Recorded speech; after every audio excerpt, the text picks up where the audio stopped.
Memang tidak dinafikan, memang kalau blackhead di belakang badan dia lebih, orang panggil lebih geli dibandingkan dengan di muka. Tetapi kalau patient datang ke kita disebabkan oleh back scar yang nak membuat laser dan mempunyai masalah blackhead seperti ini yang biasanya dalam 80% of the time ada, kita kena keluarkan blackhead ini dulu supaya nanti penetrasi laser akan lebih menyeluruh.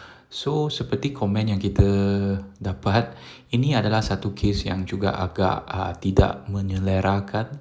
Tetapi patient ini kita telah berjaya mengeluarkan segala blackhead sebelum kita membuat rawatan, dan selepas rawatan memang bukan saja dia punya pimples semakin berkurang, blackheads, whitehead juga semakin berkurang.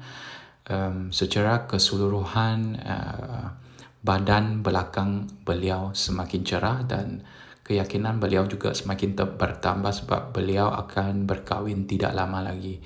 And untuk kes macam ni yang paling-paling penting adalah kita menjaga hygiene selalu, menggunakan backwash yang mempunyai salicylic acid and sentiasa membuat rawatan, okay, and tidak meninggalkan terlalu lama seperti patient ini. Sebab kalau terlalu lama ini akan meninggalkan parut yang nanti kita memerlukan rawatan susulan untuk merawat kembali. Kalau anda ada masalah seperti ini, datang ke kita, tak payah malu. Kita dah biasa dengan kes seperti ini dan kita akan menolong anda.